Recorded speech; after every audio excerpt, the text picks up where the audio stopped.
Hearing about all of these entrepreneurs starting their own businesses, I'm gonna say it seems pretty challenging. I mean, it's incredibly challenging, but we were fortunate enough to meet someone who not only wrote a book about it, but he'll help you every step of the way. Wow, maybe I could start a business. I think you probably could.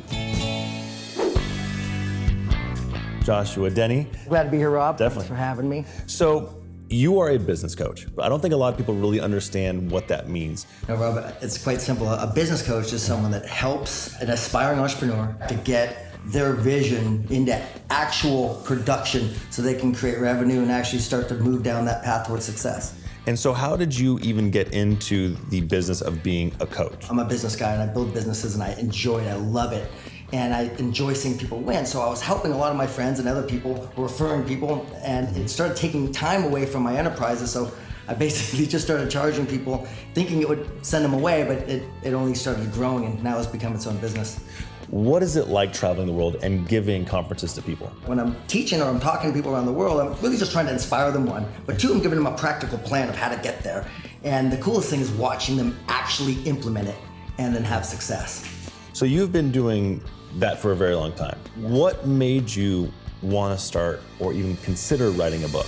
The book's called Inevitable, Tipping the Scales in Your Favor. The book's been kind of a process of thought for the last decade. As I'd go travel and talk to people, they'd say, hey, did you have a book? Did you write that down anywhere? And I always thought to myself, I should probably do that. I finally put it into the pages of this book and I'm very happy with it.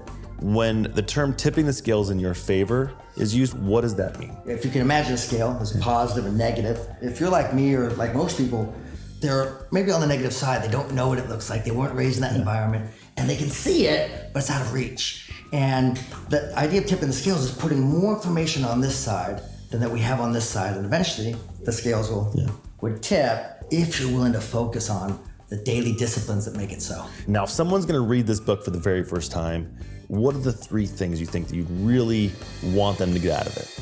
The three things I want them to get out of this book, Rob, are one, inspiration. That regardless of their background, their race, their religion, capital resources or lack of it, that they can be successful. So inspiration would be one. Two, I've got a path. I think I've got a really clear thing that I know I can do.